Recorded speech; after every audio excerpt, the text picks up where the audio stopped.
ndaw ñi bokk ci kuréel gii di Benno Bokk Yaakaar dëkk fii ci Touba nee nañu dañoo bëgg a amal ab forum fukki fan ak juróom ci weeru juin bi ñu dëgmal forum boobee ndax dina am ab laaj la beneen bi mooy xiiroo ak ŋaayoo gi bëri na ci lool te forum ba ak seegul ndax am na ay ndaw yoo xam ne taxaw nañ jonnet na forum boobee du am ndax ni nga xam ne moom la ko jeunesse su mouvance présidentielle bëgg amalee ñoom d'accorduñu si laaj bi nga xam ne jamono ji yell na ñëpp samp ko laaj ko ñi nga xam ne ñooy ndaw yi Benno Bokk Yaakaar yi dëkk fii ci Touba mooy du ndax dañoo bëgg a taafantaloo ab forum ngir organiser ab meeting wala am ndajem politique ci buntu mairie bu Touba te li jar a fàttali mooy fii ci Touba wàllum politique dañ ko fi tere est-ce que war nañoo bàyyi ay ndaw ci buntu mairie bu Touba amal fa ndajem politique te mairie booba kay maire ba politique tegu ko fa waaye ndigal la ko fa teg te kiy joxe ndigal day tere politique ci dëkk bi ndax ndaw yi Benno Bokk Yaakaar mën nañoo amal am ndaje ñoom ci seen biir te duñ fa wax waxu politique ndax comme ñoom dañuy politique fu ñu daje mënuñu faa ñàkk a wax lu dul politique ndax dañu leen a war a nangul lu ñu dut nangul ëllëg ñeneen ndax war nañoo xalaat ne bis mënoon naa ñëw ñiy jàppale Ousmane Sonko dëkk fii ci Touba ñëw ci Abdou Lahad Ka naka ñun kat dañoo bëgg a organiser ab forum waaye ci buntu mairie bi la ñu koy defee bu boobaa lan moo ciy nekk taxawaayu maire bi mairub Touba su nangulee ndaw yi Benno Bokk Yaakaar ñu organiser ab forum ci buntu mairie bi ndax ëllëg dina ko mën a nangul waa PDS loolu ab laaj la ndax nag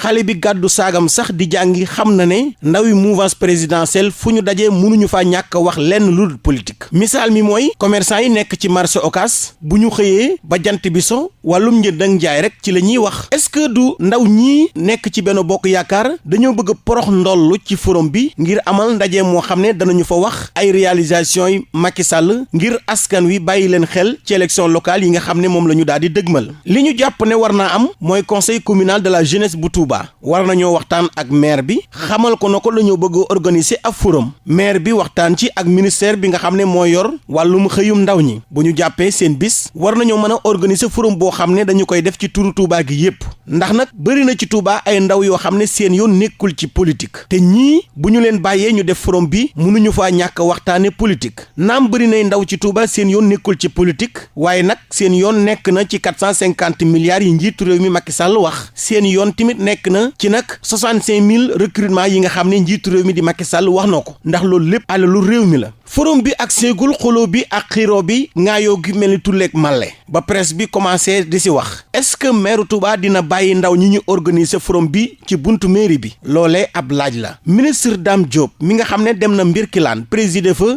ab forum ci teewaayu ministre yu bari ak kilifa coow amu fa ministre Dame Diop dégg coow li mel ni tulleeg màlle ci Touba te forum bi yegg seegul ndax bu ñu ko fa invité dina fa yable wala ndax dina fa dem ab laaj la